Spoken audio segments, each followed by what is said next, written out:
अगला बिंदु क्या है? अगला बिंदु है प्रतिक्रमण। प्रतिक्रमण, अतिक्रमण तो आपको समझ में आ गया।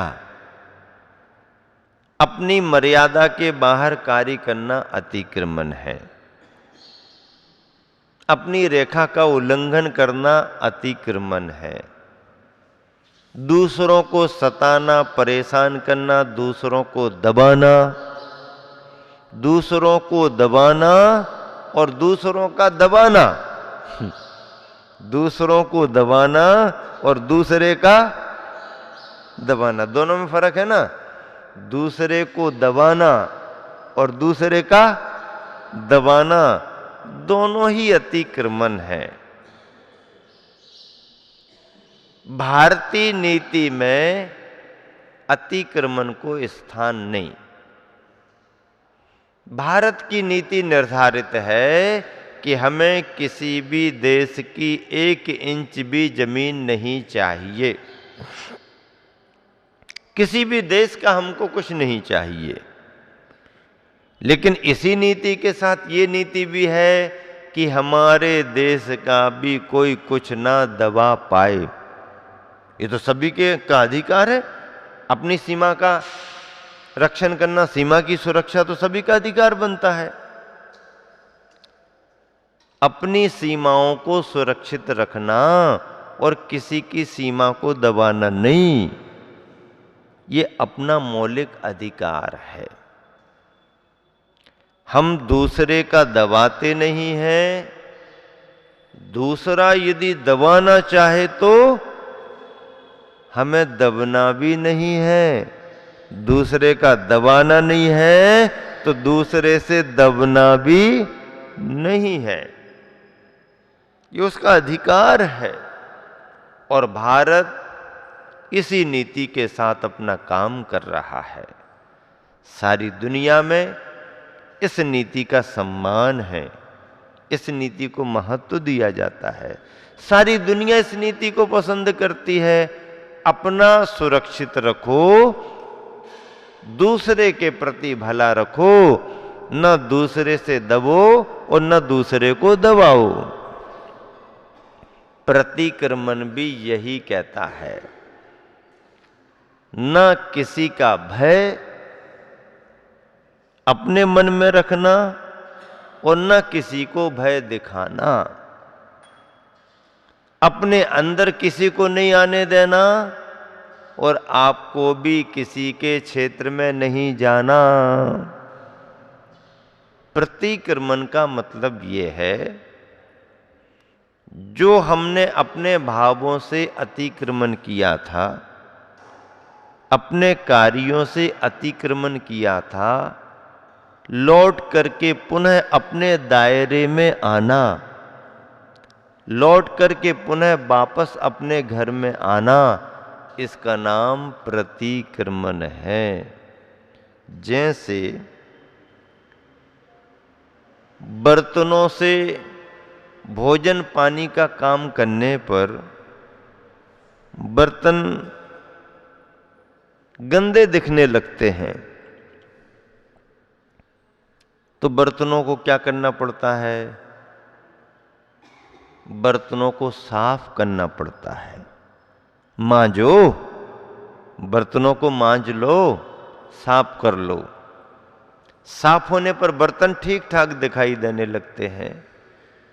तो दिन भर अपनी क्रियाएं करने से, आवागमन होने से, विचार चिंतन होने से, षड आवश्यकों के पालन में, विचार वार्तालापों में हम अपने दायरे से कई बार बाहर चले जाते हैं। जो सोचना नहीं चाहिए था वो सोच लेते हैं, जो बोलना नहीं चाहिए था वो बोल देते हैं, जो करना नहीं चाहिए था वो कर लेते हैं। तो मनसा वाचा कर्मणा, जो अशुभ हमारे से हुआ है, न करने योग्य हमारे से जो हुआ है, पुनः लौट करके अपने स्वभाव में आना, पुनः लौट करके अपने धर्म में लगना, इसका नाम प्रतिक्रमण है। बर्तन गंदला दिख रहा है तो चलो मांजना शुरू करो, मांज करके बर्तन को साफ सुथरा बना लो, अच्छा दिखने लगता है, पुनः उपयोग में आएगा। यह जो बर्तन को मांज करके साफ सुथरा करने की प्रक्रिया है, इसी को धर्म और अध्यात्म के क्षेत्र में प्रतिक्रमण कहा जाता है। क्या कहा जाता है? क्या कहा जाता है? प्रतिक्रमण। ऐसा प्रतिक्रमण आत्मशुद्धि का मार्ग है, परिणाम शुद्धि का मार्ग है, परिणामों को विशुद्ध करने का मार्ग प्रतिक्रमण है। ऐसे प्रतिक्रमणों में मुनिजनों के लिए और गृहस्थों के लिए सभी को उनकी भूमिका के अनुसार विधान है। गृहस्थों के लिए उनके योग्य पाठ लिखा गया है, संस्कृत में है, हिंदी में भी है, आप उस पाठ को पढ़ो। प्रतिक्रमण के रूप में यदि आपको कोई पाठ नहीं मिलता है तो आलोचना पाठ पढ़ना शुरू कर दो। आलोचना पाठ पढ़ना भी एक तरह से गृहस्थी संबंधी किए गए कार्यों की आलोचना है, दिन भर के किए जाने वाले कार्यों की आलोचना है। और उस आलोचना से हमारे अशुभ भाव दूर होते हैं, शुभ परिणाम होते हैं। उन शुभ परिणामों से आत्मशुद्धि का मार्ग हमारा आगे बढ़ता है। इस तरह से गृहस्थों के लिए प्रतिक्रमण की व्यवस्था है। दिन भर आपने कार्य किया, शाम को बैठ के आलोचना पाठ पढ़ो, रोज पढ़ो। भावों में विशुद्धि आती है, किए गए कार्यों की समझ आती है, उनसे बचने का भाव आता है। दैविश्चिक रात्रिक प्रतिक्रमण मुनियों के लिए है, वृत्तियों के लिए है। दिन संबंधी किए गए कार्यों का प्रतिक्रमण शाम को करते हैं और व्यतीत हुई रात्रि संबंधी प्रतिक्रमण प्रातः बेला में करते हैं। रात्रि संबंधी दोषों के निराकरण के लिए सुबह प्रतिक्रमण और दिन भर के जाने अनजाने दोषों के निराकरण के लिए सायंकाल प्रतिक्रमण। ये नित्य प्रति दैविशिक रात्रिक प्रतिक्रमण चलते रहते हैं। 15 दिन में किए जाने वाला प्रतिक्रमण पाक्षिक कहलाता है। 15 दिन में जो प्रतिक्रमण किया जाता है वो पाक्षिक कहलाता है। 4 महीने में किए जाने वाला प्रतिक्रमण चातुर्मासिक, अष्टानिक से लेकर अष्टानिक तक के बीच का चातुर्मासिक प्रतिक्रमण होता है।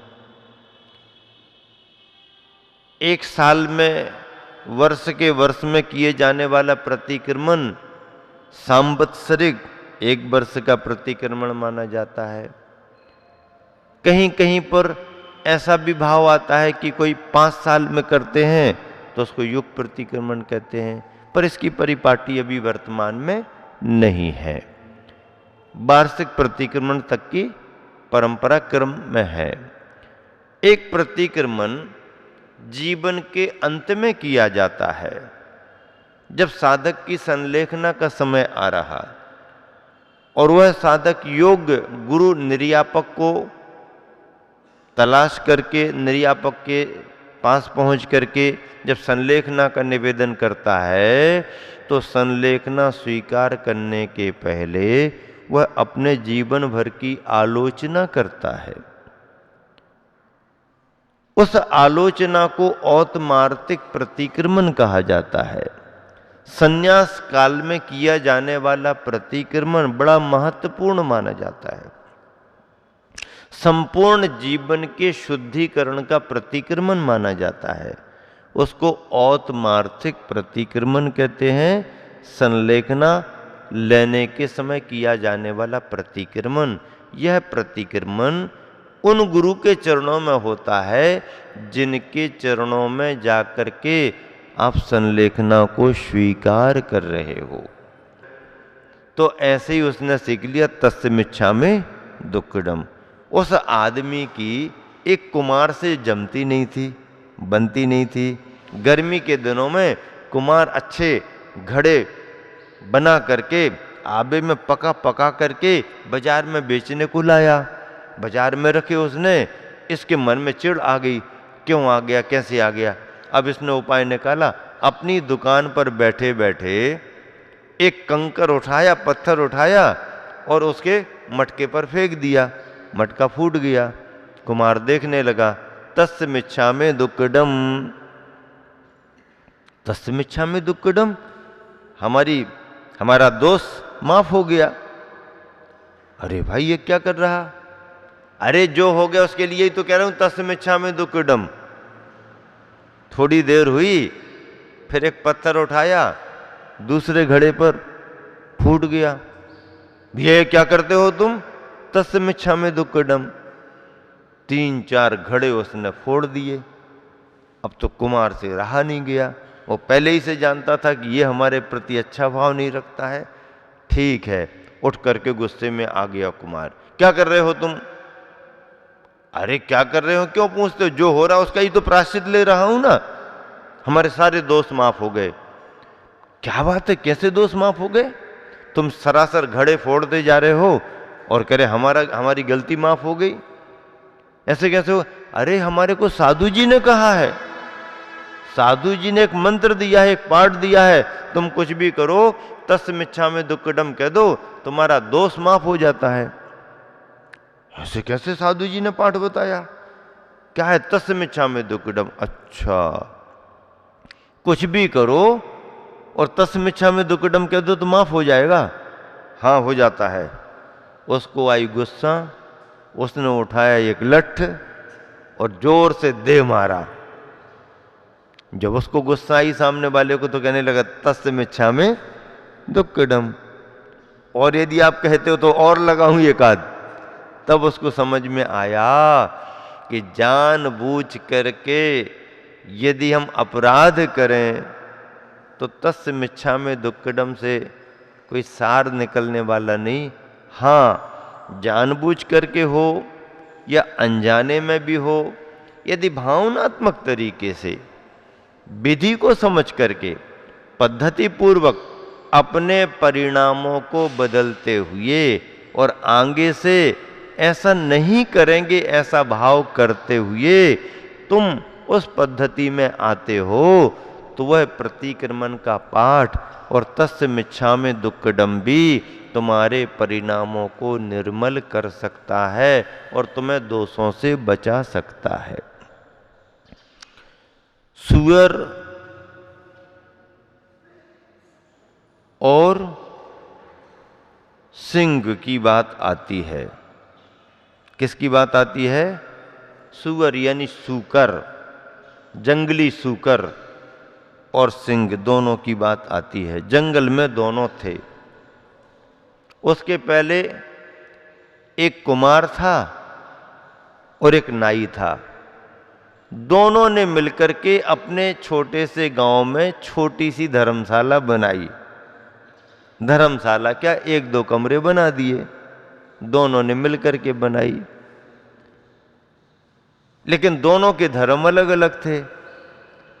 एक बौद्ध धर्मी था और एक जिन धर्मी था। अब अलग अलग विचारधारा थी, मिलकर के एक बना लिया तो समस्या कहीं ना कहीं तो खड़ी होगी।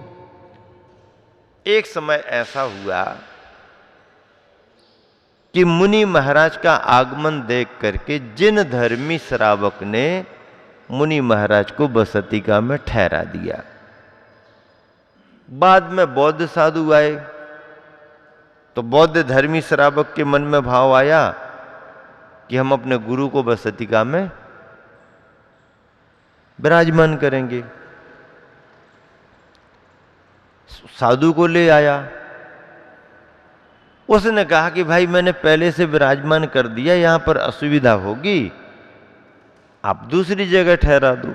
वो माना नहीं, नहीं हमारा भी इसमें शेयर है ना, हमने भी तो बनाया है इसके लिए, हम यहीं ठहराएंगे। वाद विवाद हो गया, दोनों में लड़ाई झगड़ा होने लगा। तो मुनि महाराज जी जो थे उनके विवाद को देख करके बसतिका को छोड़ करके सामने एक वृक्ष के नीचे बैठ गए, विकल्पों से दूर। मुनिराज का रास्ता तो ये विकल्पों से दूर। ठंड का समय था, खूब सर्दी थी और मच्छरों का प्रकोप बहुत ज़्यादा था। रात भर मुनिराज को परिसय और कष्ट सहन करना पड़े, सहन उन्होंने किया। ऐसा देख करके इसके मन में बहुत क्रोध आया और दोनों का खूब झगड़ा हुआ और झगड़ करके दोनों मरे भी।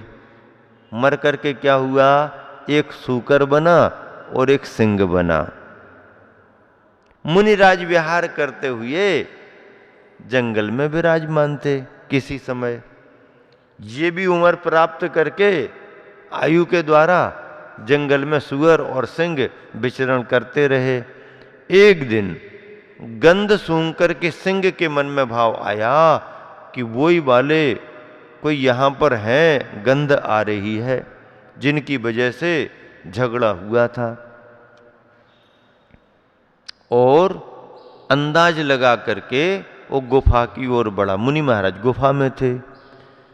सूकर के भी ख्याल में बात आ गई कि ये जो शेर बढ़ रहा है ये वही वाला है जिससे हमारा झगड़ा हुआ था, और ये अपने उन्हीं भावों के साथ मुनि महाराज को कष्ट देने जा रहा, उपसर्ग करेगा ये। सूकर ने इस भाव को पकड़ लिया और मुनिराज की रक्षा करने के लिए सूकर गुफा के द्वार पर जाकर के खड़ा हो गया। आओ देखो, देखता हूं कैसे आते हो तुम। द्वार पर खड़ा हो गया। यहां ये शेर भी उसी भाव से आगे बढ़ रहा, वहां सूकर भी सावधान है। मुनि महाराज को कुछ भी पता नहीं, कुछ पता भी नहीं, कुछ लेना देना भी नहीं। सिंह मुनिराज पर आक्रमण करना चाहता है और सूकर, जंगली सूकर मुनिराज की रक्षा करना चाहता है। दोनों में झगड़ा हो जाता है, जोरदार झगड़ा होता, घमासान हो जाता है। और लड़ते लड़ते उसी अवस्था में दोनों का मरण भी होता है।